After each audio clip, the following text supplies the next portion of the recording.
আচ্ছা, আগের দিন আমরা স্বাভাবিক উদ্ভিদের এমসিকিউ গুলো করেছিলাম। তো কিছু কিছু জায়গায় একটু ডাউট হয়েছে। তো তোমরা বলেছিলে একটু স্বাভাবিক উদ্ভিদটা একটু পড়িয়ে দিতে। তো আমি তার প্রপার নোটস তোমাদের পড়িয়ে দিচ্ছি। পিডিএফ আমি দিয়ে দিচ্ছি, যেগুলো যেগুলো প্রয়োজন আমি পুরো নোটস হিসেবে পুরোটা দিয়ে দিচ্ছি, আর জিনিসটা বুঝিয়ে দিচ্ছি উইথ ম্যাপ সহ আমি পুরো জিনিসটা দেখিয়ে দিব। ঠিক আছে, দেখো, ভারতের স্বাভাবিক উদ্ভিদ আর অরণ্য, এটা মানে প্রত্যেক দেশেই একটা ন্যাচারাল ভেজিটেশন থাকে। ন্যাচারাল ভেজিটেশন মানে সেখানে বিভিন্ন ধরনের অরণ্য থাকে, বিভিন্ন ধরনের ফরেস্ট থাকে। ঠিক আছে, তো সেই কারণে সেই ন্যাচারাল ভেজিটেশন মানে একটা দেশের ক্ষেত্রে খুব গুরুত্বপূর্ণ। কেন গুরুত্বপূর্ণ কেন? কারণ একটা দেশের মধ্যে কি থাকে, শুধু জায়গা জমিপত্র নয়, তো সেখানে থাকে মানুষ, মানে পিপল পিপল থাকে। তো মানুষ যেখানে থাকে, তো সেখানের লোকের জন্য দরকার কি? খাদ্য। ঠিক আছে, এবার খাদ্য ছাড়া একটা যে বিশাল ডেভেলপ, সেখানে সব রকমের আধুনিক সুবিধা আছে কিন্তু সেখানে খাওয়ার নেই, তাহলে কি সেই দেশ কোনোদিন ডেভেলপ করতে পারবে বা সেখানে কেউ লোক যেতে চাইবে? কখনোই না। তাহলে একটা দেশের ডেভেলপমেন্টের জন্য দরকার প্রথম কথা মানুষ দরকার। মানুষ যদি না থাকে, প্রচুর খাওয়ার আছে, তাহলে হবে না। অ্যামাজন রেন ফরেস্ট, সেখানে কি কোনো টাউনশিপ আছে? নিশ্চয়ই নেই। সেখানে প্রচুর খাওয়ার আছে, প্রচুর জঙ্গল আছে, ফল আছে, প্রচুর খাওয়া দাওয়ার আছে, কিন্তু সেখানে মানুষ নেই, তাহলে কি সেখানে কোনো লাভ আছে? নিশ্চয়ই নেই। তার মানে প্রথম মানুষ থাকতে হবে এবং তাদের জন্য সাফিসিয়েন্ট কি থাকতে হবে? সাফিসিয়েন্ট ফুড থাকতে হবে। এবার এই যে ফ্রুটস, এই ফ্রুটস গুলো কোথা থেকে পাই? আমরা উদ্ভিদ থেকে আমরা ফ্রুটস পাই। যেমন আমরা আমরা পড়েছি কি, আমরা পরিবেশ চ্যাপ্টারে কি পড়েছি, যে আমাদের গাছ প্রাইমারি, মানে যেটাকে বলে উৎপাদক। ঠিক আছে, সেই গাছকে আমরা খেয়ে বড় হই। প্রাথমিক খাদক, গৌণ খাদক, প্রগৌণ খাদক, এভাবে আমরা পড়েছি। অর্থাৎ সেরকম প্রত্যেক দেশেরই কিন্তু একটা স্বাভাবিক উদ্ভিদ বা অরণ্য কিন্তু রয়েছে, থাকাটা ম্যান্ডেটরি। না হলে সেই দেশের প্রচুর সমস্যা, প্রথমত খাদ্যের সমস্যা, জলবায়ুর সমস্যা, সব রকম সমস্যা রয়েছে। তো সেই কারণে ভারত এমন একটা দেশ যেখানে বিশ্বের সমস্ত জিনিস, সমস্ত কিছুই বিশ্বের রয়েছে। মরুভূমিও রয়েছে, ঠিক আছে, জলপ্রপাতও রয়েছে, সমুদ্রও রয়েছে, নদী রয়েছে, সবকিছু রয়েছে। সেরকম স্বাভাবিক উদ্ভিদ প্রায় সমস্ত ধরনের স্বাভাবিক উদ্ভিদ ভারতে পাওয়া যায়। এই কারণে ভারতকে আমরা বলেছি বিশ্বের সারাংশ হিসাবে আমরা কনসিডার করেছি। তারপরে আমরা পরিবেশবিদ্যা আরো পড়েছি, এটা আমাদের একটা হটস্পটের মধ্যে পড়ে। ঠিক আছে, পূর্ব পশ্চিম ঘাট পর্বতমালা, হিমালয়ের, এগুলো আমাদের হটস্পটের মধ্যে পড়ে। তো যাই হোক, সেগুলোর উপরে বেস করে আমাদের এই স্বাভাবিক উদ্ভিদ সম্পর্কে জানতে হবে। কিছু ইনফরমেশন ভীষণ ভাইটাল, যেগুলো আমি হাইলাইট করে দেবো, সেগুলো আমাদের এক্সামে ডাইরেক্ট এসে থাকে। প্রথম লাইন কি বলেছে? প্রথম লাইন বলেছে যে ভারতে মোট অরণ্যের পরিমাণ 7,08,273 বর্গ কিলোমিটার। এটা 2021-এর ডেটা অনুযায়ী। তারপর এগুলো আর সেভাবে কিছু দেখো বাড়ানো কমানো এগুলো প্রায় হয়ে থাকে। তো মোটামুটি অ্যাপ্রক্সিমেটলি প্রায় 21.54%। বলবে স্যার এখন কমে গেছে প্রচুর। না, কমেনি, বরং বেড়েছে। বহু রাজ্য কি করেছে, এখন এই যে মানে প্রবলেমটা, সেটা ফেস করে এখন কিন্তু বহু মানে প্রচুর বৃক্ষরোপণ এগুলো হচ্ছে। অ্যাপ্রক্সিমেটলি 21.5% আমাদের অরণ্যের পরিমাণ এখনো রয়েছে। এটা একটু বেড়েছে, 22.67 এরকম পার্সেন্টেজ একটু আমাদের বেড়েছে। যেটা কিন্তু পৃথিবীতে বলা হয় যে পৃথিবীতে 30%-এর উপর আমাদের গাছপালা বা অরণ্য থাকা উচিত, কিন্তু ভারতে কিন্তু যথেষ্ট কম পরিমাণ রয়েছে। তার কারণ ভারতের পপুলেশন চাপ আমরা প্রত্যেকেই জানি। এবার ভারতের ভৌগোলিক আয়তনের মধ্যে অরণ্য আর বৃক্ষের পরিমাণ প্রায় 24.516% রয়েছে। এবার এর মধ্যে ডেটার মধ্যে আমাদের কিন্তু মানে মোট অরণ্যের পরিমাণ পার্সেন্টেজ হিসেবে আমাদের কিন্তু এই পার্সেন্টেজটা পড়ে, 21.54% পড়ে। এবার খুবই গুরুত্বপূর্ণ, যেটা সবচেয়ে বেশি কোন রাজ্যে অরণ্য রয়েছে, আমরা আগেও পড়েছি, এমসিকিউ করেছি, সেটা হচ্ছে মধ্যপ্রদেশ। এমপি, মধ্যপ্রদেশে সবচেয়ে বেশি এরিয়াতে, মানে জায়গার আয়তনের দিক থেকে সবচেয়ে বেশি রয়েছে মধ্যপ্রদেশ। তারপরে রয়েছে আমাদের অরুণাচল প্রদেশ, আমরা নর্থ ইস্ট আমরা জানি। তারপরে রয়েছে ছত্তিশগড়, তারপরে রয়েছে উড়িষ্যা, তারপরে রয়েছে মহারাষ্ট্র। 1, 2, 3, 4, 5, 5টা স্টেট পরপর আমরা করে রেখেছি যেখানে সবচেয়ে বেশি অরণ্য রয়েছে। এভাবে মনে রাখতে হবে, এগুলো কিন্তু আমাদের পরীক্ষায় থাকবে। পরীক্ষা আসতে পারে যে কোন রাজ্যে সবচেয়ে বেশি বৃক্ষ রয়েছে, অপশনে মধ্যপ্রদেশ দিল না, তাহলে মনে রাখতে হবে অরুণাচল প্রদেশ, বা অরুণাচল প্রদেশ দিল না, অ্যান্সার করতে হবে ছত্তিশগড়। এটা কিন্তু মাথার মধ্যে রাখতে হবে। ওকে, এবার আয়তন না করে আমরা যদি এটাকে শতাংশ বা পার্সেন্টেজের দিক থেকে ভাবি, পার্সেন্টেজ মানে অবশ্যই জানি যে এরিয়া কম সেই জন্য বৃক্ষ কম, কিন্তু শতকরার দিক থেকে দেখতে গেলে বেশি। সেটা কোথায়? আমাদের লাক্ষাদ্বীপ। লাক্ষাদ্বীপে সব থেকে বেশি কেন্দ্রশাসিত অঞ্চল লাক্ষাদ্বীপ, যেখানে প্রায় 90.33% কিন্তু আমাদের অরণ্য রয়েছে। কিন্তু রাজ্যের দিক থেকে দেখতে গেলে সেটা কিন্তু আমাদের মিজোরাম। তাহলে পরীক্ষায় খেয়াল করবে ভারতের কোথায় সবচেয়ে বেশি শতাংশের দিক থেকে আমাদের হচ্ছে অরণ্য রয়েছে। অপশন যদি লাক্ষাদ্বীপ থাকে অবশ্যই লাক্ষাদ্বীপ হবে, কিন্তু যদি লাক্ষাদ্বীপ না থাকে বা যদি কোশ্চেনের মধ্যে থাকে কোন রাজ্যে সবচেয়ে শতাংশের ভিত্তিতে অরণ্য রয়েছে, তখন কিন্তু মিজোরাম করতে হবে। এটা মাথায় রাখবে। কেন্দ্রশাসিত অঞ্চলের দিক থেকে হলে লাক্ষাদ্বীপ, আর রাজ্যের দিক থেকে হলে মিজোরাম। এগুলো খেয়াল রাখতে হবে। ওকে, তারপরে আমাদের আন্দামান নিকোবর দ্বীপপুঞ্জ তো রয়েছে। তো এখানে গভর্নমেন্ট এখন প্রেজেন্টলি নিউ প্রজেক্ট করছে। তো যাই হোক, সেটা অন্য কারণ, সেটা আমি এখন জিও পলিটিক্সের ডিসকাশন আর করবো না। এরপর পার্সেন্টেজের দিক থেকে অরুণাচল প্রদেশও কিন্তু অনেক, 79.96। মণিপুর, তারপর মেঘালয়, তারপর নাগাল্যান্ড, আসামকে ভেঙে নাগাল্যান্ড করা হয়েছে, তারপর ত্রিপুরা, মানে বাংলাদেশের সঙ্গে যেটা রয়েছে। বাংলাদেশ সবসময় দাবি করে, ত্রিপুরা তাদের, এখন তো আরো বেশি দাবি চলছে। তো এগুলো ভীষণ ভীষণ ভীষণ মাথায় রাখতে হবে। কি কি মাথায় রাখতে হবে? প্রথমত, যে কত পার্সেন্ট অরণ্য রয়েছে, ভীষণ ইম্পর্টেন্ট। কোন রাজ্যে সবচেয়ে বেশি অরণ্য রয়েছে, ভেরি ইম্পর্টেন্ট। কোন কেন্দ্রশাসিত অঞ্চল সবচেয়ে বেশি অরণ্য শতকরা দিক থেকে রয়েছে, লাক্ষাদ্বীপ। কোন রাজ্য, সেটা হচ্ছে মিজোরাম। এই যেগুলো আমি বিশেষ করে স্টার করলাম, এগুলো এমসিকিউ এর জন্য খুবই গুরুত্বপূর্ণ। অলরেডি আমরা করেছি, আরো আমরা বুঝতে পারবো নোটসে। আমি এটা দিয়ে দেবো, পুরো পিডিএফটা তোমাদের থাকবে, খেয়াল করে এগুলো ভালো করে একটু পড়তে হবে। ওকে, এবার বনভূমির দিক থেকে সবচেয়ে কম পরিমাণ কোথায় রয়েছে? সবচেয়ে কম পরিমাণ কেন্দ্র রয়েছে কোথায়? কেন্দ্রশাসিত অঞ্চলের দিক থেকে দেখতে গেলে দামান অ্যান্ড দিউ, আর রাজধানী দিল্লি। আর যদি আমাদের দেখি দিল্লিতে, আর রাজ্যের মধ্যে দিক থেকে কিন্তু হরিয়ানাতে। দেখো, বনভূমির পরিমাণের দিক থেকেও হরিয়ানা সবচেয়ে কম, আর শতাংশের দিক থেকেও কিন্তু হরিয়ানায় সবচেয়ে কম। এবার অপশনে যদি হরিয়ানা আর পাঞ্জাব থাকে, তাহলে কিন্তু অ্যান্সার অবশ্যই হরিয়ানা করবে। আর যদি হরিয়ানা না থাকে, তখন কিন্তু পাঞ্জাব হবে। বেশিরভাগ জায়গায় কি হয়, কোশ্চেনে উত্তর পাঞ্জাব দিয়েছে। তার কারণ কি? পাঞ্জাব থেকে হরিয়ানা ভাগ করা হয়েছিল, সেই কারণে বহু জায়গাতে এখনো পাঞ্জাবকে সবচেয়ে কম পরিমাণ দিয়ে থাকে। কিন্তু অ্যান্সারে হরিয়ানা করবে, কারণ হরিয়ানা পাঞ্জাব থেকে বিভক্ত হয়েছে। খেয়াল করে রাখবে, সবচেয়ে কম বনভূমি কোথায় রয়েছে? দামান এন্ড দিউতে। আর সবচেয়ে কম রাজ্যের দিক থেকে কোথায় রয়েছে? হরিয়ানাতে। শতাংশের দিক থেকে কম হরিয়ানাতে রাজ্যের মধ্যে, আর পরিমাণের দিক থেকেও সবচেয়ে কম হরিয়ানাতে। তারপর অবশ্যই আমাদেরকে রাজস্থান রয়েছে, তারপর উত্তরপ্রদেশ, গুজরাট, বিহারেও কিন্তু কমের দিকে রয়েছে। সবচেয়ে কম হরিয়ানা, পাঞ্জাব, রাজস্থান, উত্তরপ্রদেশ, গুজরাট, বিহার। ঠিক আছে, এবার এতটা পর্যন্ত আমাদের পড়তে হয় না। আমাদের হরিয়ানা মনে রাখতে হবে, দমন দিউ আর পাঞ্জাব, এতটা মনে রাখলে আমাদের হয়, কারণ পাঞ্জাব পর্যন্ত অপশন আমাদের দেয়।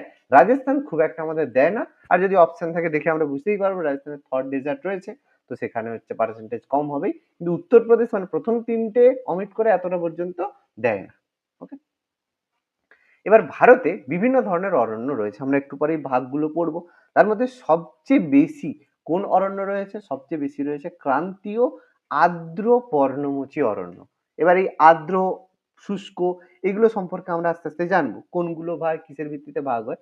কিন্তু এমসিকিউ এর মধ্যে মনে রাখতে হবে সবচেয়ে বেশি কোন অরণ্য ভারতের মধ্যে রয়েছে, সেটা হচ্ছে ক্রান্তীয় আর্দ্র পর্ণমোচী অরণ্য। জিনিসটা কি আমি একটু পরে ডিসকাশন করব যখন ভাগের মধ্যে। সবচেয়ে বেশি কোন বনভূমি রয়েছে? ক্রান্তীয় আর্দ্র পর্ণমোচী অরণ্য। এবার ভারতে মাথাপিছু অরণ্যের পরিমাণ কিন্তু 0.06 হেক্টর। মাথাপিছু মানে পার হেড, যত অরণ্য রয়েছে তাকে যাই পপুলেশন দিয়ে ভাগ করলে আমরা বলতে পারি এটা 0.06 হেক্টর, যেটা কিন্তু পৃথিবীর মাথাপিছু গড়ের থেকে কিন্তু অনেকটা কম। ঠিক আছে, এটা মাথার মধ্যে রাখবে। এই পার্সেন্টেজ একটা মনে রাখতে হয়। ভারতে খুব গুরুত্বপূর্ণ এক ধরনের অরণ্য, আমরা একটু পরেই মানে টাইপ গুলো পড়বো, সেটা হচ্ছে ম্যানগ্রোভ ফরেস্ট, যেটার প্রায় 4,975 স্কোয়ার কিলোমিটার রয়েছে।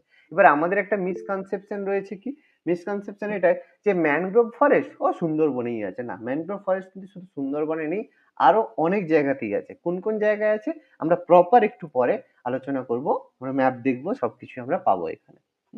ম্যানগ্রোভের পরিমাণ দেওয়া আছে, এটাও 2021-এর ডেটা অনুযায়ী, বাট এটা পরিমাণ মানে এটা চেঞ্জ হয়, এটা ডেটা হিসেবে মনে রাখার কোনো প্রয়োজন নেই। এবার খুব গুরুত্বপূর্ণ সহজ একটা প্রশ্ন, ভারতের প্রধান অরণ্য গবেষণাগার কোথায় রয়েছে? আমরা প্রত্যেকেই জানি দেহরাদুন, যেটাকে আমরা দেরাদুন বলে থাকি, উত্তরাখণ্ডে অবস্থিত, আগে উত্তরপ্রদেশ ছিল। সেখানে রয়েছে অরণ্য গবেষণাগার, যেটা ফরেস্ট রিসার্চ ইনস্টিটিউট, FRI, যেখানে আমাদের অরণ্য গবেষণা করা হয়। ভীষণ ইম্পর্টেন্ট, পরীক্ষায় প্রচুর বার পড়েছে। আচ্ছা, এক সেকেন্ড।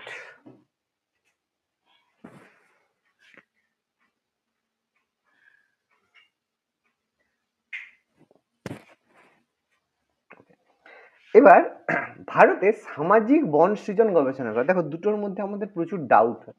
একটা কি অরণ্য গবেষণাগার, আর একটা সামাজিক বন সৃজন গবেষণাগার। দুটোর মধ্যে কি পার্থক্য?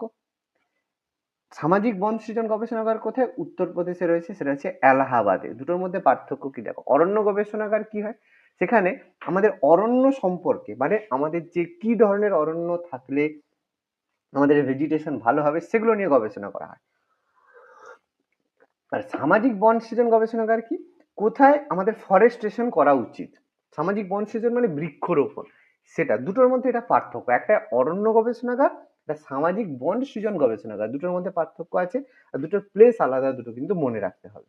ওকে, এবার অরণ্যকে সংরক্ষণ করার জন্য আমরা বহু রকমের পদ্ধতি ব্যবহার করি। তার মধ্যে ইনসিটু, এক্সিটু, আমরা যদি পরিবেশবিদ্যা পড়ি তখন আমরা পড়ি ইনসিটু, এক্সিটু সংরক্ষণ। তার মধ্যে একটা গুরুত্বপূর্ণ হচ্ছে আমাদের ন্যাশনাল পার্ক, যেটাকে আমরা জাতীয় অরণ্য বলে থাকি। তো ভারতের যে প্রথম জাতীয় অরণ্য সেটা কি, উত্তরপ্রদেশে অবস্থিত জিম করবেট ন্যাশনাল পার্ক। আমরা প্রত্যেকে এটা সম্পর্কে পড়েছি, জিম করবেট ন্যাশনাল পার্ক। এরকম প্রায় ভারতে এখন 106টা ন্যাশনাল পার্ক রয়েছে। আমরা তার সম্পর্কে জানবো, যতটা প্রয়োজন সেগুলো আমরা জানবো এখানে। বাট একটু মাথার মধ্যে রাখতে হবে, প্রথম অরণ্য গবেষণাগার উত্তরাখণ্ডে জিম করবেট ন্যাশনাল পার্ক। যেহেতু ফরেস্ট সবচেয়ে বেশি মহারাষ্ট্রে রয়েছে, সরি মধ্যপ্রদেশে রয়েছে, সেই জন্য সবচেয়ে বেশি ন্যাশনাল পার্কও রয়েছে মধ্যপ্রদেশ। সেটাও আমাদের পরীক্ষা আছে, সবচেয়ে বেশি ন্যাশনাল পার্ক রয়েছে কোন রাজ্যে? মধ্যপ্রদেশে।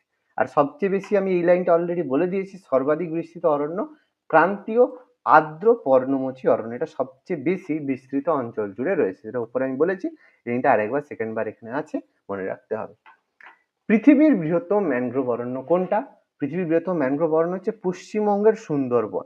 এবার সুন্দরবনকে হেরিটেজ সাইট করাই হয়েছে কিন্তু এই ম্যানগ্রোভ অরণ্যের জন্য। ওই রয়্যাল বেঙ্গল টাইগারও নেওয়া হয়, সুন্দর গাছের জন্যও নয়। ম্যানগ্রোভ অরণ্যের হেরিটেজ সাইট সুন্দরবনকে করাই হয়েছে ম্যানগ্রোভ ফরেস্টের জন্য, যেটা ভারত নয়, অ্যাজ ওয়েল এজ পুরোপুরি পৃথিবীর সবচেয়ে বৃহত্তম ম্যানগ্রোভ ফরেস্ট। এবার ম্যানগ্রোভ ফরেস্ট মানে তার কি কি বৈশিষ্ট্য থাকবে সেটা আমরা একটু পরে প্রপারলি যখন এই ডিভিশন গুলো পড়বো তখন আমরা এটা আলোচনা করব। ভারতের সবচেয়ে বেশি অরণ্য আবৃত অঞ্চল, দেখো রাজ্য আলাদা, অঞ্চল আলাদা। রাজ্য বললে মধ্যপ্রদেশ, অঞ্চল যদি বলা হয় সেটাকে উপদ্বীপীয় মালভূমি পাহাড়। আমাদের যে উপদ্বীপ যেগুলো রয়েছে, ঠিক আছে, উপদ্বীপ যেগুলো রয়েছে সেখানে যে মালভূমি রয়েছে সেই অঞ্চলে সবচেয়ে বেশি অরণ্য আমাদের রয়েছে উপদ্বীপগুলোতে। ওকে, কিছু কিছু গাছ রয়েছে যেগুলো হচ্ছে চিরহরিৎ বা চিরসবুজ গাছ, মানে যার পাতা কখনোই পড়ে না, সেটাকে আমরা চিরহরিৎ বা চিরসবুজ বলি।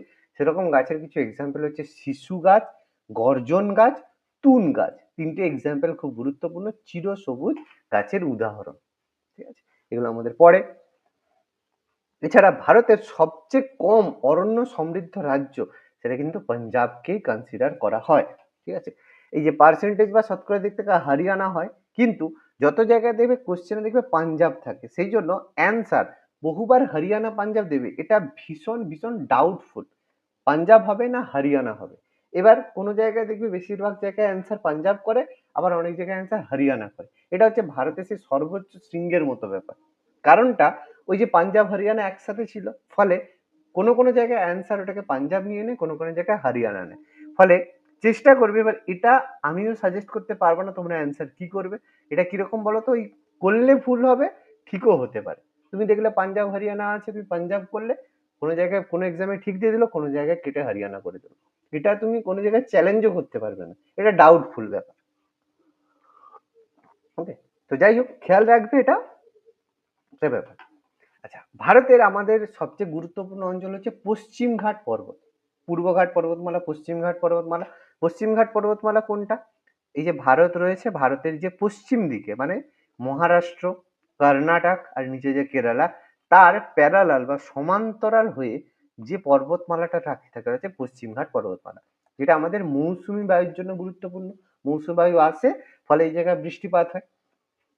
এই পশ্চিমঘাট পর্বতের যে এই দিকটা হচ্ছে পশ্চিম দিক আর এই দিকটা হচ্ছে পূর্ব দিক, আমরা পূর্ব পশ্চিম বুঝি।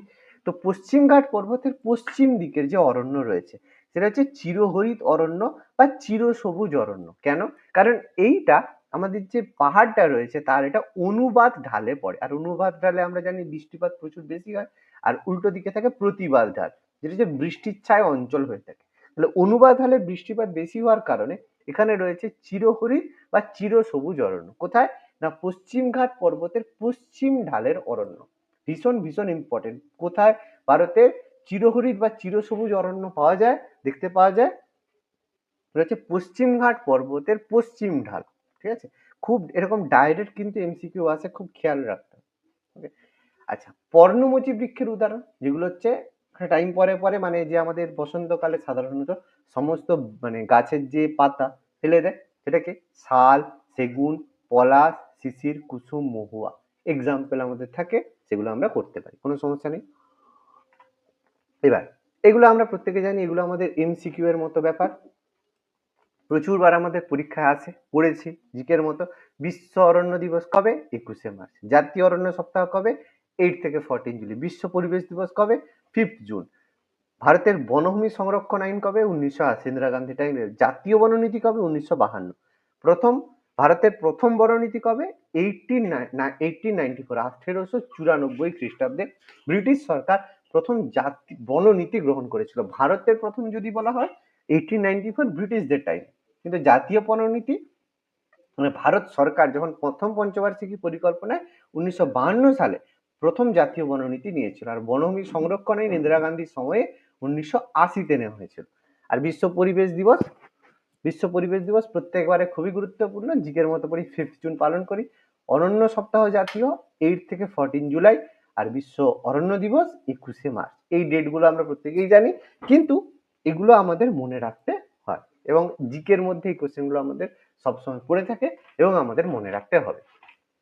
ওকে, আচ্ছা, এবার একটা খুব ইম্পর্টেন্ট জিনিস এসে থাকে পরীক্ষায়, যে জয়েন্ট ফরেস্ট ম্যানেজমেন্ট কি, এটা জেএফএম। জেএফএম হচ্ছে গভর্নমেন্ট এবং প্রাইভেট সেক্টর একসাথে কি করে অরণ্য সংরক্ষণ করে। প্রায় আমরা দেখি স্পেস রিসার্চ ইনস্টিটিউট থেকে শুরু করে ওই জায়গায় প্রাইভেট সেক্টর আর গভর্নমেন্ট সেক্টর একসাথে কাজ করে। এরকম অরণ্যকে সংরক্ষণ করার জন্য জনগণ, সরকার, বেসরকারি সংস্থা একসাথে মিলিতভাবে কাজকর্ম করে, সেটাকে আমরা বলি জেএফএম। খুব ইম্পর্টেন্ট, জয়েন্ট ফরেস্ট ম্যানেজমেন্ট। ঠিক আছে? অনেক সময় মানে কেন্দ্র সরকার, রাজ্য সরকার একসাথে, বা অনেক সময় বেসরকারি সংস্থাও একসাথে করে, এটাকে আমরা জয়েন্ট ফরেস্ট ম্যানেজমেন্ট বলি। কিছু জিনিস এমসিকিউতে প্রচুর মানে আসে question. Silviculture, what is silviculture? সিলভিকালচারটা কি? সিলভিকালচার হচ্ছে যে বিভিন্ন গাছ রয়েছে, গাছের গুণগত মান বৃদ্ধি করার জন্য এবং উন্নয়নের জন্য যে বিজ্ঞান, যাতে গাছের বিভিন্ন গুণগত মান বৃদ্ধি পায়, তাকে আমরা বলি সিলভিকালচার। আমরা পিসিকালচার, ভার্মিকালচার, সেরিকালচার এসব পড়েছি। এরকম সিলভিকালচারটা কি? সিলভিকালচার হচ্ছে গাছের গুণগত মান বৃদ্ধির জন্য, যাতে সেই গাছটা গুণগত দিক থেকে বৃদ্ধি পায়, তার বিজ্ঞান, সেইটাকে আমরা সিলভিকালচার বলি। মেসোফাইট, জেরোফাইট, হ্যালোফাইট, এগুলো আমরা এই টার্মগুলো প্রায় শুনেছি। মেসোফাইট কি, জেরোফাইট কি, হোলোফাইট কি, এগুলো আমরা শুনেছি। মেসোফাইট কোনগুলো? যেগুলো উষ্ণ আর্দ্র জলবায়ু অঞ্চলে যেসব বড় বড় গাছ জন্মায়, সেগুলোকে আমরা বলি, বড় গাছকে আমরা মেসোফাইট বলি। আর শুষ্ক উষ্ণ অঞ্চলে, ঠিক আছে, শুষ্ক উষ্ণ অঞ্চলে যে কাঁটা জাতীয় উদ্ভিদ দেখা যায়, সেগুলোকে আমরা জেরোফাইট বলি। আর লবণাক্ত অঞ্চলে যে উদ্ভিদগুলো উৎপন্ন হয়, লবণাত্মক নয়, লবণাক্ত আর কি, যাই হোক, যে উদ্ভিদ হয় সেটাকে আমরা হ্যালোফাইট বলি।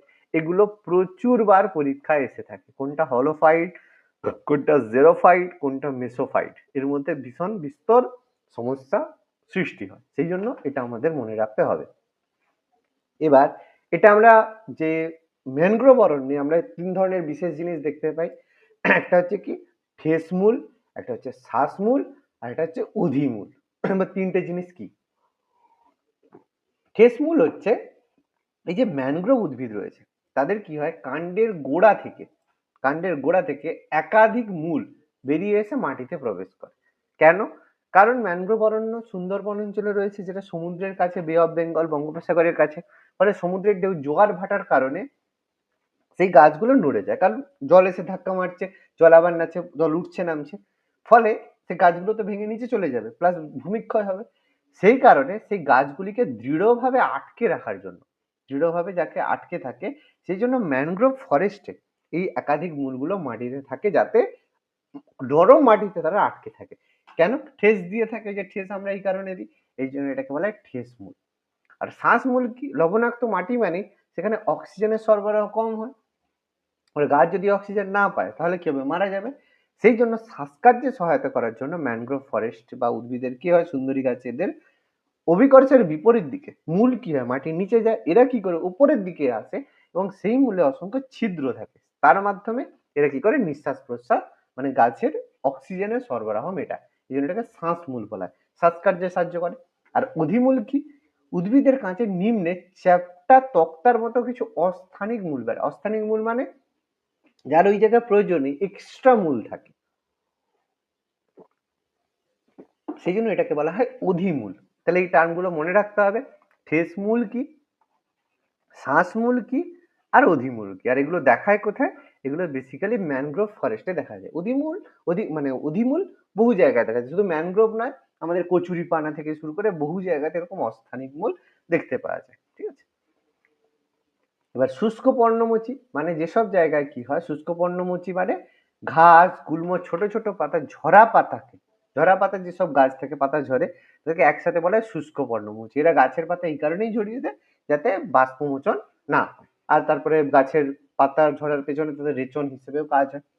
ভারতের এই পর্ণমোচী অরণ্যের অপর নাম হচ্ছে মৌসুমী অরণ্য, তার কারণ এগুলো মৌসুমী বায়ুর উপর ডিপেন্ড করে বলে এই অরণ্যের নাম হয় মৌসুমী অরণ্য। খুব ইম্পর্টেন্ট, এমসিকিউ প্রায়ই পড়ে।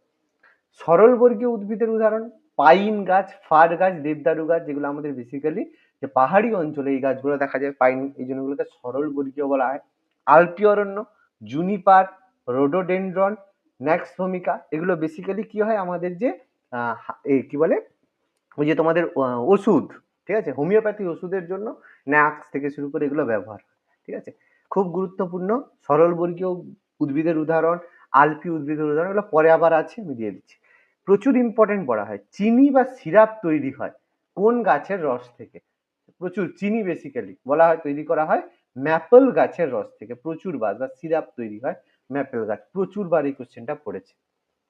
স্বাভাবিক উদ্ভিদকে নিয়ন্ত্রণ কিসের দ্বারা নিয়ন্ত্রিত হয়, ভূপ্রাকৃতিক, জলবায়ু আর মৃত্তিকা দ্বারা। সব থেকে গুরুত্বপূর্ণ যেটা কিসের উপর ডিপেন্ড করে, সেটা হচ্ছে জলবায়ু।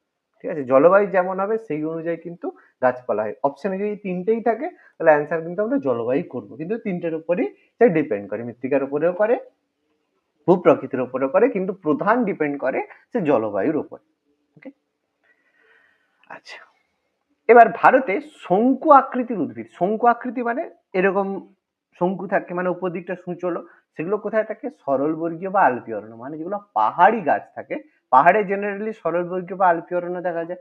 ওই জায়গায় যে গাছগুলো শঙ্কু আকৃতি কেন হয়, কারণ যাতে ওর গায়ে তুষার, মানে যত উপরে থাকবে তো মানে তুষারপাত হয়, তুষার কি হয়, যদি পাতায় জমে যায় ভারী হয়ে যাবে, ভারী হয়ে গাছ ভেঙে যাবে, সেই কারণে এমন ছুঁচলো হয় উপরে তুষারটা পড়ে এখান দিয়ে স্লিপ খেয়ে নিচে পড়ে যায়, ফলে যাতে মানে ওজনটা ফিল না করে বা গাছের পাতা না ভেঙে যায়, সে কারণে এগুলো শঙ্কু আকৃতির উদ্ভিদ হয়ে থাকে। ভারতের সাভানা অঞ্চল খুব গুরুত্বপূর্ণ, সাভানা অঞ্চল বলা হয় শুষ্ক পর্ণমোচী অরণ্যকে ভারতের সাভানা অঞ্চল হিসেবে বলা হয়।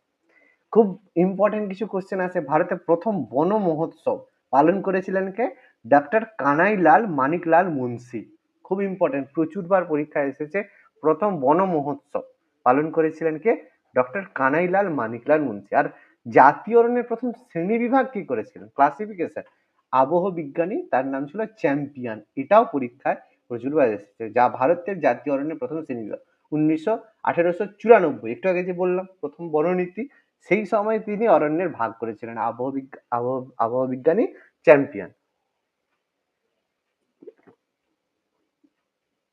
নেক্সট একটা, আমাদের যেমন সমোচ্চর রেখা হয়, সেরকম উদ্ভিদ রেখাও হয়, সমউষ্ণ রেখা হয়, সেরকম উদ্ভিদ রেখা কি, যে কাল্পনিক রেখার উপরে কোনো গাছ জন্মায় না তাকে উদ্ভিদ রেখা বলা। প্রচুর যখন ঠান্ডা হয় দেখবে গাছ ঠান্ডার জায়গা হয়, দেখবে মেরু অঞ্চলে সেখানে কি গাছপালা থাকে? থাকে না। সেই জায়গাকে উদ্ভিদ রেখা বলে। বলা একটা কাল্পনিক রেখা, তার উপরে সে ঠান্ডা হলে গাছ জন্মায় না, সেটাকে উদ্ভিদ রেখা বলে। ঠিক আছে? এবার আমরা একটু আগেই জানলাম ক্রান্তীয় চিরহরিত অরণ্যের উদ্ভিদ হয় চিরসবুজ। এবার চিরসবুজ কেন হয়? কারণ চিরহরিত অরণ্যের গাছপাতায় শুকনো ধাতুতেও মানে ধাতু নয়, এটা ঋতু হয়। এটা হচ্ছে শুকনো পাতা, এখানেও কখনো ঝরে পড়ে না। বেশিরভাগ সময় মাটি সবসময় ভিজে থাকে বলে, ঠিক আছে, কখনো জলের অভাব হয় না, কারণ এই সময় গাছপালা সবসময় সবুজ পাতাতে ভরে থাকে বলে এটাকে চিরহরিত বা চিরসবুজ বলা হয়। ভীষণ একটা ইম্পর্টেন্ট জিনিস, সেটা হচ্ছে বর্ষ বলয়। দেখবে বড় যখন গাছ হয়, তার যখন কাটা হয়, কাটার পরে দেখবে তার মধ্যে রিং দেখা যায়, যেটাকে আমরা বলি গাছের ফাইবার। অনেক সময় দেখবে কেউ যখন গাছ বানায়, দেখবে গাছ বানায় বলতে সরি ফার্নিচার বানায়, তখন দেখবে কাঠ দেখে, খুব সুন্দর ফাইবার হয়েছে। দেখবে গাছের হচ্ছে যখন কাটা হয়, তখন দেখবে পাশে এরকম গোল গোল গাছের মধ্যে এরকম রিং রিং রিং রিং থাকে, এগুলোকে বর্ষ বলয় বলা হয়। এই যত বেশি রিং থাকবে, বোঝা যায় যে গাছ তত পুরনো। যত ভালো ফাইবার থাকবে, তার মানে গাছটা তত শক্তিশালী, তত পুরনো, আর তত সে বেশি স্ট্রেংথ আছে, এটা বলা হয়।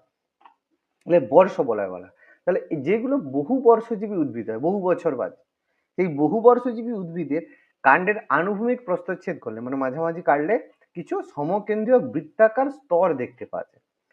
কারণ উদ্ভিদের পার্শ্বীয় ভাজক কলার বৃদ্ধির জন্য প্রত্যেক বছর, এগুলো বোঝার দরকার নেই, ভাজক কলা স্থায়ী কলা আমরা পড়বো, বায়োলজিতে আমরা পড়বো, এই বর্ষ বলয়গুলো গঠিত হয়। অন্তর্ভাগকে বলা হয় আর্লিউড, মানে যত ভেতরের দিকের গুলো সেগুলো হচ্ছে নতুন রিসেন্ট, আর যত বহির দিকে যাবে সেগুলোকে লেট উড বলা হয়। মানে এই রিং গুলো পেছনের দিকের যেগুলো যত বাইরের দিকে হবে তত প্রাচীন হবে, আর যেগুলো ভেতরের দিকে হবে সেগুলো আর্লিউড হবে। এগুলো দেখে বলা হয় গাছের আনুমানিক বয়স নির্ধারণ করা যায়। আর এই বর্ষ বলয়ের সাহায্যে উদ্ভিদের যে নির্ণয়ের পদ্ধতি, সেটাকে বলা হয় ডেন্ড্রোক্রোনোলজি। ঠিক আছে, এটা আমরা হিস্ট্রিতেও আমরা ডেন্ড্রোক্রোনোলজি নাম পড়েছিলাম।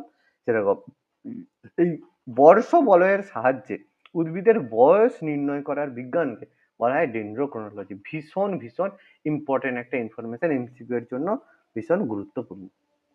ওকে, এবার আমরা শ্রেণী বিভাগে আছি। ভারতে এবার স্বাভাবিক উদ্ভিদ কোনগুলোকে বলা হয়? যেগুলো স্বাভাবিকভাবে যেসব উদ্ভিদ জন্মায় তাকে আমরা স্বাভাবিক উদ্ভিদ বলি। সিম্পল কথা। কিসের ভিত্তিতে হয়? বিভিন্ন জায়গায় বৃষ্টিপাত এবং তাপমাত্রার তারতম্য, মানে সোজা কথা জলবায়ু, এই অনুযায়ী উপস্থিতি লক্ষ্য করা যায়। তাই ভারতে এরকম ভাগ করা খুব কঠিন। তবে বিশেষত জলবায়ু, বিশেষত উষ্ণতা আর বৃষ্টিপাতের উপর ভিত্তি করে আমরা 6 প্রকার স্বাভাবিক উদ্ভিদ বের করে থাকি। কি কি? সেগুলো হচ্ছে ক্রান্তীয় চিরহরিত অরণ্য, ট্রপিক্যাল এভারগ্রিন ফরেস্ট, ক্রান্তীয় পর্ণমোচী অরণ্য, ট্রপিক্যাল ডেসিডুয়াস ফরেস্ট, ক্রান্তীয় মরু উদ্ভিদ মানে ট্রপিক্যাল ডেজার্ট ভেজিটেশন বা ফরেস্ট, গুল্ম ও তৃণজাতীয় উদ্ভিদ, আর হচ্ছে ম্যানগ্রোভ ফরেস্ট, যেটা খুব গুরুত্বপূর্ণ, ম্যানগ্রোভ ফরেস্ট। ঠিক আছে, আর হচ্ছে হিমালয়ের পার্বত্য উদ্ভিদ, যেটাকে হচ্ছে মাউন্টেন ভেজিটেশন জেনারেলি বলা হয়ে থাকে। মোটামুটি 6 ধরনের ভাগ করা হয়, কোনো কোনো বইতে 5 ধরনেরও পাবে, কোনো কোনো জায়গায় গুল্ম বা তৃণজাতীয় মেনশন করে না, এটা কোনো ম্যাটার করে না, কোনো অসুবিধে নেই। ঠিক আছে, কোনো বইয়ে 5 রকম পাবে, কোনো বইয়ে 6 রকম বলবে, এটা কোনো ব্যাপার না। মোটামুটি কোনো জায়গায় 5, কোনো জায়গায় 6 করা হয়, দ্যাটস ওকে। এবার এগুলো সম্পর্কে আমরা জানবো, তার আগে আমরা একটা ম্যাপ দেখে নেব। ভারতের স্বাভাবিক উদ্ভিদের একটা ম্যাপ তোমরা এখানে দেখতে পাবে। দেখো, এই যে জম্মু কাশ্মীর, এই যে উপরের দিকের অঞ্চল, এখানে রয়েছে দেখো পার্বত্য উদ্ভিদ। দেখো এই মানে কি বলবো এটাকে, যা কালার পার্পেল কালার রয়েছে। তারপরে দেখো রাজস্থানের কাছে মরু উদ্ভিদ রয়েছে, গুজরাটের এই জায়গা, মহারাষ্ট্রের এই জায়গা, আমাদের হচ্ছে মানে আমাদের হচ্ছে কি বলে পশ্চিমবঙ্গ, তারপরে অন্ধ্রপ্রদেশ, তামিলনাড়ু, এইসব জায়গায় দেখো উপকূলবর্তী উদ্ভিদ একদম ধারে ধারে। তারপরে দেখো ক্রান্তীয় চির সবুজ অরণ্য, দেখো এই যে পশ্চিমঘাট পর্বতের এই জায়গায় চির সবুজ অরণ্য পর্ণমোচী। তারপর আমাদের এই অন্ধ্রপ্রদেশেও কিছু দেখা যায়, সত্যি আমাদের অন্ধ্রপ্রদেশ তেলেঙ্গানার কিছু অংশতে ক্রান্তীয় পর্ণমোচী উদ্ভিদ দেখা যায়। তারপর আমাদের হিমালয়ের যে নেপাল বর্ডার, এখানেও আমাদের দেখতে পাওয়া যায় ক্রান্তীয় আর্দ্র, ক্রান্তীয় কণ্টকময়, মাঝে মাঝে এই অঞ্চলগুলো দেখা যায় রাজস্থানে।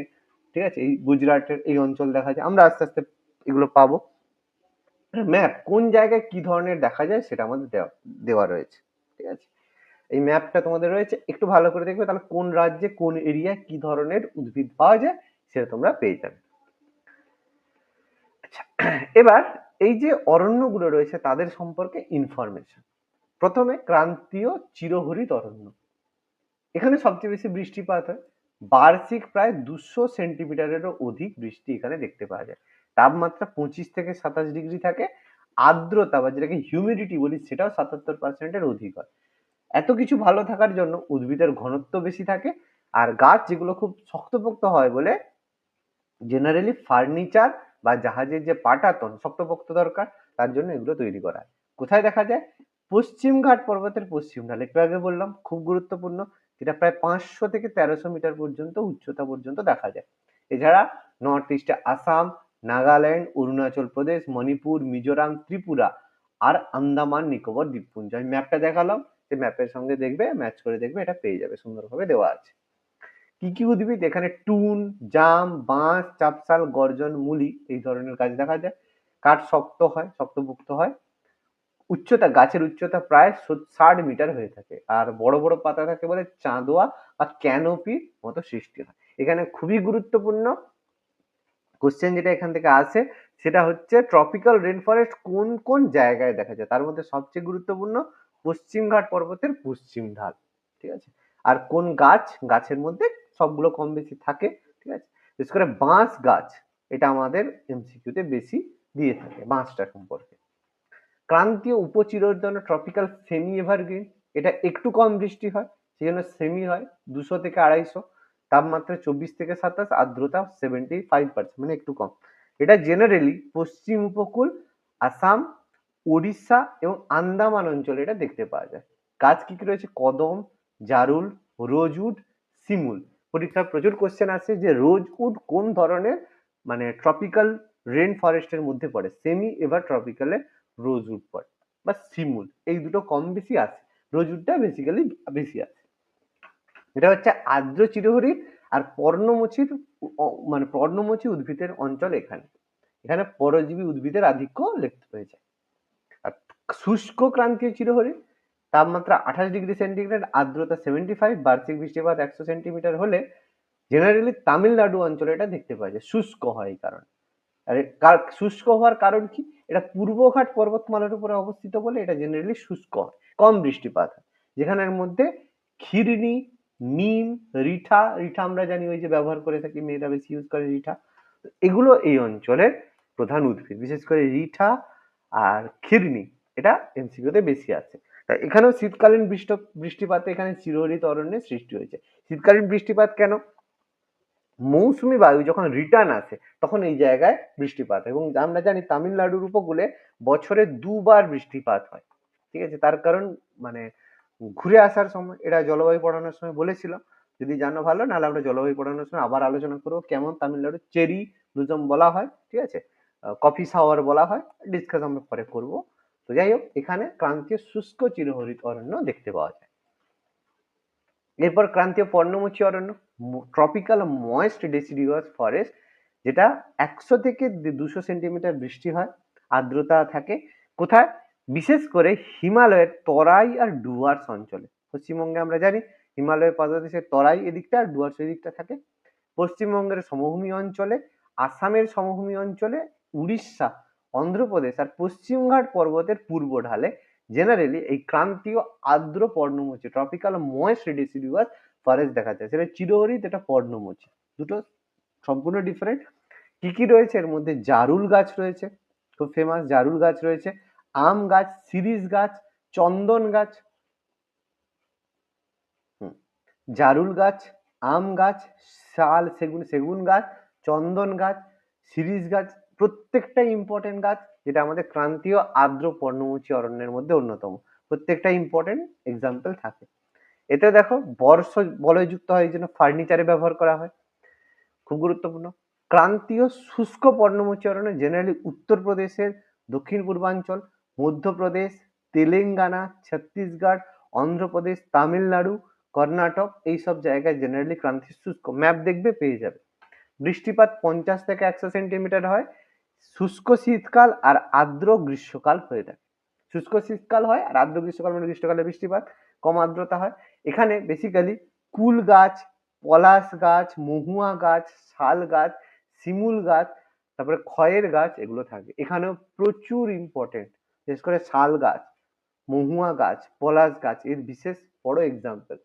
ক্রান্তীয়, শুষ্ক আর আর্দ্র খুব ভালো করে এই দুটো পড়বে, কারণ এই দুটো থেকে কোশ্চেন যদি দেয়, এই দুটো থেকে বেশি মানে খুঁচিয়ে কোশ্চেন পড়ে, ঠিক আছে? আর এখান থেকে ভুল হওয়ার সম্ভাবনা বেশি থাকে। এখানে গড় বা বৃক্ষগুলির গড় উচ্চতা 20 মিটার হয়, মাঝারি শীতকালে ঝরে পড়ে, সেই জন্য পর্ণমোচী বলা হয়। আচ্ছা, এবার ক্রান্তীয় মরু উদ্ভিদ মানে ডেজার্ট ভেজিটেশন। কম বৃষ্টিপাতে আর্দ্রতা কম, বিশেষ করে রাজস্থানে, গুজরাটে আর হরিয়ানা, পাঞ্জাব এইসব জায়গাতে আমরা মরু উদ্ভিদগুলো দেখতে পাই। বৃষ্টিপাত খুব কম হয়, চরম ভাবাপন্ন জলবায়ু। চরম ভাবাপন্ন জলবায়ু মানে গ্রীষ্মকালে প্রচুর গরম, শীতকালে প্রচুর ঠান্ডা, কম আর্দ্রতা হয়। আর অরণ্য আমি একটু আগেই বললাম কোথায়, এই লাইনটার দরকার নেই। যাই হোক, রাজস্থানের মরু অঞ্চল, গুজরাটে এটা পাওয়া যায়। উদাহরণ আমরা প্রত্যেকে জানি ফণি মনসা, বাবলা, খেজুর, ক্যাকটাস, কাঁটা ঝোপ, প্রত্যেকটা ইম্পর্টেন্ট আমরা জানি, এগুলো সম্পর্কে আমরা কম বেশি জানি কোনটা কিসের উদাহরণ, প্রচুরবার এরকম পরীক্ষা আছে। এর একটা গুরুত্বপূর্ণ জায়গা হচ্ছে বা জানার হচ্ছে জেরোফাইট। একটু আগে আমরা পড়লাম জেরোফাইট। জেরোফাইট কি, পাতা কাঁটায় রূপান্তরিত হয়। কেন? বাষ্পমোচন রোধ করার জন্য, যাতে ওখানে তো কম জল থাকে, তাহলে পাতা কাঁটায় রূপান্তরিত যাতে বাষ্পমোচন রোধ হয়। মোমের প্রলেপযুক্ত এগুলো অভিযোজনের মধ্যে পড়ে।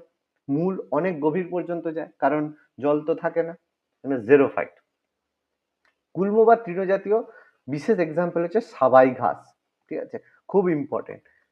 গুল্ম জাতীয় উদ্ভিদ কোথায় দেখা যায়? সাবাই ঘাস। আর এর এরিয়া দেখো, এটা কেন আলাদা ভাগ করে না, কারণ অনেকে এটাকে মরু উদ্ভিদের সাথে একই বলে দেয়, সেই কারণে এটাকে বলে না, কিন্তু এটা বেসিক্যালি আরাবল্লী পর্বতের পূর্ব দিকে, গুজরাটে আর পশ্চিমঘাট পর্বতের বৃষ্টির ছায় অঞ্চলে এই গুল্ম তৃণজাতীয় উদ্ভিদ দেখা যায়। খুব ইম্পর্টেন্ট, পশ্চিমঘাট পর্বতের পূর্ব ঢালে আমরা পড়েছি চিরহরিত অরণ্য, আর মানে পশ্চিম দিকে, আর পূর্বঘাট বৃষ্টির ছায় অঞ্চল পূর্ব দিকে, এখানে গুল্ম তৃণজাতীয় অরণ্য। খুব ইম্পর্টেন্ট, পরীক্ষায় পড়ে। নেক্সট তারপরে হচ্ছে আমাদের ম্যানগ্রোভ ফরেস্ট, সব থেকে গুরুত্বপূর্ণ, যেটা জেনারেলি উপকূলবর্তী অঞ্চল দেখতে পাওয়া যায়, আর বদ্বীপ অঞ্চলে এটা পাওয়া যায়, লবণাক্ত পরিবেশে এটা পাওয়া যায়। ম্যানগ্রোভ বলতে সাধারণত বলা হয় জোয়ার ভাটায় প্লাবিত বিস্তীর্ণ জলাভূমিকে বোঝায়, সেটাই ম্যানগ্রোভ, আমরা এটা পড়লাম। কোথায় পাওয়া যায়? সব থেকে গুরুত্বপূর্ণ গঙ্গা বদ্বীপের সুন্দরবন। এছাড়া আমাদের যে ইম্পর্টেন্ট রিভার রয়েছে, মহানদী, গোদাবরী, কৃষ্ণা, কাবেরী, প্রত্যেকটা নদীর তো একটা করে বদ্বীপ তৈরি হয়, যেমন গঙ্গা নদীর বদ্বীপ সুন্দরবন, সেরকম প্রত্যেকটা নদী কিন্তু বদ্বীপ ফরমেশন করে। যেগুলো পূর্ব দিকে বঙ্গোপসাগরে পড়ে, প্রত্যেকেরই কিন্তু বদ্বীপ তৈরি হয়। মহানদী, গোদাবরী, কৃষ্ণা, কাবেরী এরা কি, প্রত্যেকে কিন্তু আমাদের বঙ্গোপসাগরে পড়েছে, সেই কারণে এটা বদ্বীপ গঠন করে। কিন্তু পশ্চিম দিকে যারা, তারা কিন্তু বদ্বীপ ফরমেশন করে না, কারণ আছে, আমরা নদীতে আলোচনা করব। এছাড়া গুজরাটের কচ্ছ উপকূলে নর্মদা নদী রয়েছে এখানে, আর আন্দামান নিকোবর দ্বীপপুঞ্জ, এইসব জায়গাতেও কিন্তু ম্যানগ্রোভ ফরেস্ট দেখা যায়। কিন্তু তার মধ্যে সব থেকে গুরুত্বপূর্ণ মানে সব থেকে বড় সেটা হচ্ছে সুন্দরবন, এই কারণে সুন্দরবন হেরিটেজ সাইট রয়েছে। প্রধান উদ্ভিদ, প্রচুর উদ্ভিদ রয়েছে, তার মধ্যে সুন্দরী, গরান, গেঁয়ো, কেয়া, কেওড়া, হোগলা, হেতাল, গোলপাতা, বোড়া, প্রচুর ধরনের উদ্ভিদ রয়েছে, ঠিক আছে? এগুলো বিভিন্ন ধরনের উদ্ভিদের নাম আছে, আমাদের প্রায় কম বেশি মনে রাখতে হয়, পরীক্ষায় এগুলো পড়ে থাকে, ঠিক আছে? কারণ সুন্দরী গাছ কোথায় পাওয়া যায় এই কোশ্চেন আর পড়ে না, এখন একটু অন্যদিকে যায়, হোগলা, ঠিক আছে, গোলপাতা, বিশেষ করে গোলপাতা এখন কোশ্চেনের দিকে, মানে লাস্ট যদি এখান থেকে কোশ্চেন আসে বেসিক্যালি গোলপাতা, কারণ গোলপাতা দেখে অনেক একটু অন্যরকম ভেবেন, ঠিক আছে? তো হোগলাটাও খুব ফেমাস, এগুলো এখন পরীক্ষায় আসে। দেখো, জোয়ার ভাটার কারণে মৃত্তিকা সবসময় আর্দ্র বলে এগুলো চিরসবুজ হয়। এই যে শ্বাসমূল আমরা পড়েছি, শ্বাসমূলের ডগায় থাকে নিউমেটোফোর নামক শ্বাস ছিদ্র থাকে, ঠিক আছে? আর ঠেসমূল পাওয়া যায়, আমরা একটু আগে পড়েছি জরায়ুজ অঙ্কুরোদ্গমও দেখা যায়, কারণ ভেতরেই অঙ্কুরোদ্গম হয়ে যায়, বাইরে এলে তো নষ্ট হয়ে যাবে। গঙ্গা বদ্বীপে ম্যানগ্রোভ ফরেস্টকে সুন্দরবন বলা হয়, কারণ এখানে প্রচুর সুন্দরী গাছ পাওয়া যায়, কিন্তু এটা রয়্যাল বেঙ্গল টাইগারও দেখতে পাওয়া যায়। প্রায় 23.34 বর্গ কিলোমিটার ভারতের ম্যানগ্রোভ ফরেস্ট বৃদ্ধি পেয়েছে এবং এটা বাড়ছে, প্রচুর বৃক্ষরোপণ করা হয় সুন্দরবন অঞ্চলে, গভর্নমেন্ট যথেষ্ট ইনিশিয়েটিভ এটা সম্পর্কে। আচ্ছা, পার্বত্য উদ্ভিদ যেগুলো মাউন্টেন ভেজিটেশন, ক্রান্তীয়, আর্দ্র ক্রান্তীয় অঞ্চল, যেটা হিমালয়ে 1000 থেকে 2000 মিটার পর্যন্ত দেখা যায়, ওক, তারপরে হচ্ছে চেস্টনাট, শাল, এগুলো পাওয়া যায়। পাইন গাছ যেটা থাকা যায় সেটাও এখানে পাওয়া যায়, পাইন ফরেস্ট। মিশ্র অরণ্য, দেবদারু, চিনার, আখরোট, এক্সাম্পল গুলো করলেই হয়। সরলবর্গীয়, ফার, স্পুস, উইলো, এক্সাম্পল। আলপি অরণ্য, জুনিপার, বার্চ, রোডোডেন্ড্রন, একটু আগে এক্সাম্পল বললাম। আলপিও কেন বলা হয়? এগুলো খুব ছোট ছোট, আর ইউরোপের আল্পস পার্বত্য অঞ্চলে এগুলো দেখা যায় বলে এই জন্য আলপি উদ্ভিদের নামকরণ করা হয়েছে। আর এখানে বেসিক্যালি তুষারবৃত্ত অঞ্চলে এটা পাওয়া যায়। এবার এর আমি একটা ভাগ এখানে দিয়ে দিচ্ছি, এটা মানে বুঝতে পারবে এর যে ভাগ। প্রথমে দেখো কি আছে, আর্দ্র ক্রান্তীয় অঞ্চল, সেই হিসাবে এর মধ্যে চিরহরিৎ পর্ণমোচী অরণ্য এর মধ্যে দেখতে পাওয়া যায়, যেটা কোথায় পাওয়া যায়? পূর্ব হিমালয়ে 1000 থেকে 2000 মিটারের মধ্যে, আর পশ্চিম হিমালয়ে 1000 থেকে 500 মিটারের মধ্যে শাল, শিশু, গর্জন, এই চিরহরিৎ অরণ্যগুলো দেওয়া যায়। আমি এটা তাই জন্য দিয়ে দিয়েছি। পর্ণমোচী পূর্ব হিমালয়ে এটা প্রায় 1000 থেকে 2500-এর মধ্যে পাওয়া যায়, আর পশ্চিম হিমালয়ে 500 থেকে 2000-এর মধ্যে। তার মধ্যে পপলার, ওক, ম্যাপল, ওয়ালনাট আর বার্চ পাওয়া যায়। পর্ণমোচী, চিরহরিৎ, পুরো টেবিল সহ দিয়ে দিয়েছি, কোশ্চেনে ভুল হবে না। সরলবর্গীয় পূর্ব হিমালয়ে 2500 থেকে 4000-এর মধ্যে পাওয়া যায়, আর পশ্চিম হিমালয়ে 2000 থেকে 3500। তার মধ্যে পাইন, দেবদারু, ফার, সিডার, স্প্রুস, লয়াল, উইলো, এলেম, এই ধরনের সরলবর্গীয় উদ্ভিদ পাওয়া যায়। আলপিও, যেটা আমাদের পূর্ব হিমালয়ে 4000 থেকে 5000, আর পশ্চিম হিমালয়ে 3500 থেকে 5000-এর মধ্যে পাওয়া যায়। জুনিপার, রোডোডেন্ড্রন, লার্চ, ম্যাগনোনিয়া পাওয়া যায়। এটা কেন দিয়েছি? এটাদের উদ্দেশ্য একটাই, পূর্ব হিমালয়ের পশ্চিম হিমালয়তে সব ধরনের উদ্ভিদগুলো দেখা যায়, কিন্তু এগুলো কি উচ্চতা ভেদে। এই উচ্চতার মধ্যে পর্ণমোচী, এই উচ্চতার মধ্যে চিরহরিৎ। একদম নিচে দেখো চিরহরিৎ থেকে যত উচ্চতা বাড়ছে, দেখো পর্ণমোচী, আরো উচ্চতা বাড়ছে সরলবর্গীয়, আরো উচ্চতা বাড়ছে তাহলে আলপিও। তার মানে একই জায়গায় হিমালয়ের উচ্চতা ভেদে গাছের প্রকৃতিগুলো পাল্টে যাচ্ছে। কোন কোন গাছ পূর্ব হিমালয়ে কোন উচ্চতায়, পশ্চিম হিমালয়, কারণ ডাইরেক্ট কোশ্চেন আসছে যে পূর্ব হিমালয়ে 2500 থেকে 4000-এর মধ্যে কোন ধরনের বৃক্ষ বা কোন ধরনের অরণ্য দেখা যায়। অপশনে সরলবর্গীয়, আলপিও, পর্ণমোচী, চিরহরিৎ দিল, কোনটা হবে? এই লিস্টটা দেখে ডাইরেক্টলি করে নিতে পারো, কোনো সমস্যা হবে না। ওকে, এবার দেখো, এবার কিছু জাস্ট কোশ্চেন এমসিকিউ এর মধ্যে, স্বাভাবিক উদ্ভিদের প্রয়োজনীয়তা কিসের জন্য? সিম্পল কথা, বায়ুমণ্ডলের অক্সিজেন সমতা বজায় রাখার জন্য, ভূমিক্ষয় নিবারণ করার জন্য, মরুভূমির প্রসার রোধ করার জন্য, বৃষ্টিপাতের সম্ভাবনা বাড়ানোর জন্য, বা বিভিন্ন মধু, কাঠ, ভেষজ দ্রব্য এইসব পাওয়ার জন্য, জীবজগতের ভারসাম্য বজায় রাখার জন্য, মৃত্তিকার উর্বরতা শক্তি বজায় রাখার জন্য। এটা হচ্ছে একদম ছোটবেলা বাচ্চা বেলার কথা, কিন্তু কোশ্চেনের মধ্যে রাখতে হবে, পড়তে হবে, জাস্ট রাখা। এবার বড় কথা, কি বড় কথা? অরণ্য তো আছে, এবার অরণ্যকে আমাদের সংরক্ষণ করতে হবে। আমরা যদি অরণ্যকে সংরক্ষণ না করি তাহলে আমাদের সমস্যা। দেখতেই পাচ্ছি কি অবস্থা, গ্লোবাল ওয়ার্মিং। সেই জন্য আমরা অরণ্যকে সংরক্ষণ করব। তাহলে সংরক্ষণ বলতে কি, যে বিজ্ঞানসম্মতভাবে ব্যবহার করা, সুরক্ষিত করা এবং বৃক্ষ সৃজন মানে গাছ লাগানো, এবং বনভূমির ক্ষেত্রমান বজায় রাখা, বনভূমি যাতে থাকে, এবং বনভূমির পুনর্নবীকরণ করাকে আমরা বলবো অরণ্য সংরক্ষণ। কারণ অরণ্যকে সংরক্ষণ আমাদের করতে হবে। বিভিন্ন পদ্ধতি, বৃক্ষছেদন হ্রাস, কম গাছ কাটতে হবে, অনিয়ন্ত্রিত বৃক্ষছেদন রোধ, যাতে কন্ট্রোল ভাবে করতে হবে। যে গাছ বুড়ো হয়েছে সে গাছের করব, কিন্তু মানে অপরিণত বা অনিয়ন্ত্রিত করব না। গাছ আমাদের কাটতে হবে, না হলে আমাদের ফার্নিচার থেকে শুরু করে কিছু হবে না। কিন্তু অপরিণত গাছ না কেটে পরিণত গাছ কাটতে হবে, ঠিক আছে? অপরিণত গাছ থেকে কম কাঠ পাওয়া যায়, কিন্তু অপরিণত গাছ অক্সিজেন বেশি দেয়।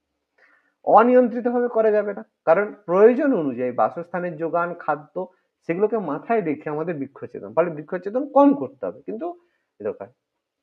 দাবানল প্রতিরোধ, আমরা কিছুদিন আগে দেখেছি লস অ্যাঞ্জেলেস, তোমরা যদি জেনে থাকো, আগুন লেগে পুরো শহরটাই পুরো শেষ হয়ে গেছে, মানে হলিউড টাউন পুরো আগুন লেগে পুরো শহরটাই আমেরিকা পুরো আগুনে উড়ে গেল।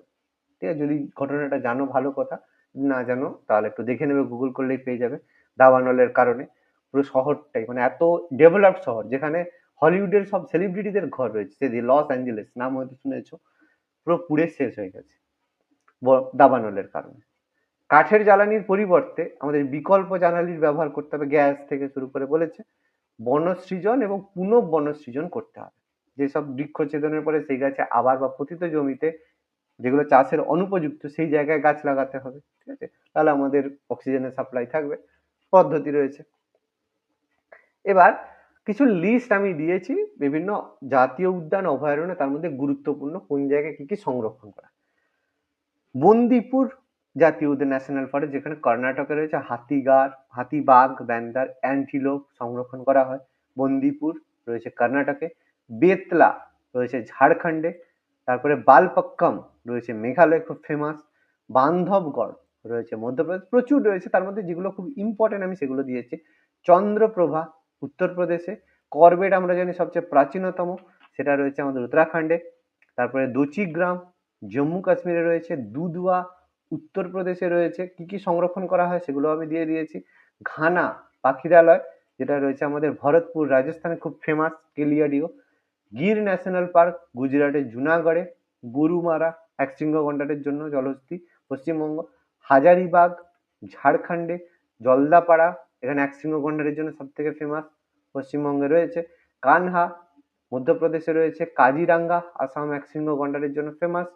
তারপরে মানস, তারপরে হচ্ছে মানস আমাদের বরপেটা আসামে রয়েছে, এটা আমাদের একশৃঙ্গ গন্ডার ফেমাসের জন্য। মুদুমালাই তামিলনাড়ুতে। Namdapha Arunachal Pradesh. Palamau Jharkhand.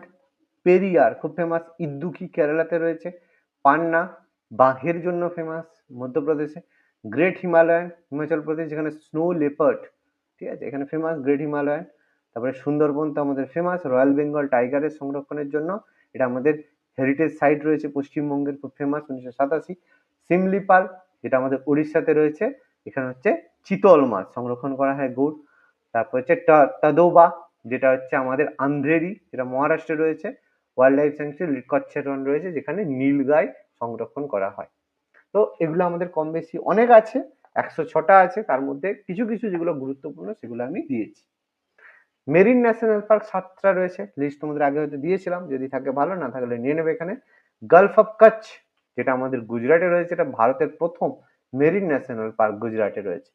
Mahatma Gandhi marine national park আন্দামানে রয়েছে, প্রবাল সংরক্ষণের জন্য গুরুত্বপূর্ণ। Gahirmatha marine wildlife sanctuary, যেটা আমাদের রয়েছে ওড়িশাতে, যেখানে কচ্ছপ সংরক্ষণ করা হয়, ওড়িশাতে ফেমাস। গালফ অফ মান্নার, যেটা হচ্ছে তামিলনাড়ুতে রয়েছে, মান্নার উপসাগরের উপরে প্রবাল সংরক্ষণ হয়। মালবন, যেটা মহারাষ্ট্রে কঙ্কন উপকূলে রয়েছে, ঝিনুক সহ মোলাস্কা গোত্রীয় প্রাণী সংরক্ষণ। থানে ক্লিক, যেখানে ফ্লেমিঙ্গো পাখি সংরক্ষণ করা হয়। তারপরে ঝাঁসির রানী মেরিন ন্যাশনাল পার্ক, যেখানে হচ্ছে কুমির আর প্রবাল সংরক্ষণ করা হয়, যেটা আমাদের আন্দামান নিকোবরে রয়েছে, খুব গুরুত্বপূর্ণ। এটা তোমরা পেয়ে যাবে এখানে, 7টার ফুল লিস্ট দেওয়া আছে এখানে। আর বায়োস্ফিয়ার রিজার্ভ কিছু রয়েছে, 18টা বায়োস্ফিয়ার রিজার্ভ রয়েছে, তার মধ্যে 11টা ইউনেস্কো তালিকাভুক্ত রয়েছে। কোন কোন এইগুলো আমাদের লিস্ট আমি দিয়েছি, 1 2 3 4 5 6 7 8 9 10 11, ঠিক আছে, 11টা লিস্ট দেওয়া আছে। প্রথম হচ্ছে নীলগিরি, ঠিক আছে, প্রথম নীলগিরি, কোনটা কোথায় রয়েছে মেনশন করা আছে। নীলগিরি পশ্চিমঘাট পর্বত, কি কি সংরক্ষণ হয় তার জন্য রয়েছে। মান্নার উপসাগর, যেটা হচ্ছে তামিলনাড়ুতে রয়েছে উপকূল অঞ্চলে, যেটা হচ্ছে তামিলনাড়ু 3টে। সুন্দরবন ওয়েস্ট বেঙ্গলে রয়েছে। নন্দা দেবী উত্তরাখণ্ডে রয়েছে। নকরেক মেঘালয়ে। পাঁচমারি মধ্যপ্রদেশ। সিমলিপাল উড়িষ্যায়। অমরকন্টক মধ্যপ্রদেশ ছত্তিশগড়ে। গ্রেট নিকোবর আন্দামান নিকোবরে রয়েছে। আগস্তমালাই কেরল তামিলনাড়ুতে। আর কাঞ্চনজঙ্ঘা তো ফেমাস সিকিমে রয়েছে। কি কি সংরক্ষণ হয় প্রপার লিস্ট এখানে মেনশন করা রয়েছে, পেয়ে যাবে এখানে। লাস্ট এর অরণ্য সংক্রান্ত বিভিন্ন আন্দোলন হয়েছিল, সেটা আমরা কম বেশি শুনেছি। চিপকো আন্দোলন 1973 সালে হয়েছিল। চিপকো কথার অর্থ জড়িয়ে ধরা। এই সময় আমরা জানি হিমালয় অঞ্চলে গাড়োয়াল অঞ্চলে মহিলারা সমবেতভাবে গাছকে জড়িয়ে ধরেছিল এবং আন্দোলন সফল ছিল। তার আন্দোলনে ছিল সুন্দরলাল বহুগুণা। আমরা টেট যদি পড়ে থাকি, টেটের সময় এগুলো আমরা পড়েছিলাম আন্দোলনগুলো সম্পর্কে। তারপরে সাইলেন্ট ভ্যালি 1978-এ কেলারার পালঘাট অঞ্চলে জলবিদ্যুৎ প্রকল্প নির্মাণকে কেন্দ্র করে এটা হয়েছিল। জলবিদ্যুৎ প্রকল্প ফলে বাতিল হয়। জঙ্গল বাঁচাও শাল গাছকে, জঙ্গলকে আটকানোর জন্য হয়েছিল বিহারের সিংভূম অঞ্চলে, ঠিক আছে, এখানে হয়েছিল টিক গাছ, শাল গাছ কেটে টিক গাছ বসানোর জন্য হয়েছিল, যেটা আন্দোলন, এই জন্য জঙ্গল বাঁচাও আন্দোলন। নর্মদা বাঁচাও আন্দোলন মধ্যপ্রদেশের গুজরাটের নর্দমা নদীতে বাঁধ আর সর্দার সাগর বাঁধ নির্মাণকে কেন্দ্র করে যে আন্দোলন হয়েছিল, যেটা আমরা বাবা আমতে আর মেধা পাটেকার এই আন্দোলনের নেতৃত্ব দিয়েছিল। নামগুলো আমরা শুনেছি, নামগুলো সম্পর্কে আমরা জানি।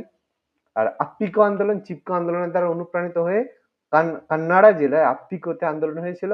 তার এ ছিল পান্ডুরঙ্গ হেগড়ে, নাম আমরা শুনেছি। তেহেরি বাঁধ উত্তরাখণ্ডের তেহেরি অঞ্চলে ভাগীরথী নদীর উপরে জলাধার নির্মাণ নিয়ে হয়েছিল। সেখানে সুন্দরলাল বহুগুণের নেতৃত্বে তেহেরি বাঁচাও আন্দোলন হয়েছিল। ঠিক আছে, ফলে এই আন্দোলনগুলোর নামও আমি এই পিডিএফ এ টোটালি মেনশন করে দিয়েছি। আচ্ছা, তাহলে প্রপার দেখো ন্যাচারাল ভেজিটেশন সম্পর্কে যা হয় প্রপার আমি পুরোটাই তোমাদের এখানে দিয়েছি। ঠিক আছে, আর কিছু দরকার আছে এর মধ্যে, না প্রপার টোটাল দেওয়া আছে? সবই দেওয়া আছে। সব দেওয়া আছে, ভেজিটেশন সম্পর্কে কোনো অসুবিধা হবে না। ঠিক আছে, আচ্ছা তাহলে এমসিকিউ করিয়ে দিয়েছি আর এটা আমাদের দিলাম। তাহলে নেক্সট ডে আমরা কি জিওগ্রাফির হচ্ছে ভূপ্রকৃতিটা আলোচনা করবো, তাই তো? পুরো ফুল পিডিএফ আমি এরকম ডিটেলস দিয়ে দেবো, যা আছে রিসেন্ট থেকে শুরু করে সবকিছু যা যা প্রয়োজন আমি সবটা দিয়ে দেবো। তাহলে কি পরের দিন জিওগ্রাফি থেকে ভূপ্রকৃতি হবে, তাই তো? আচ্ছা। ওকে।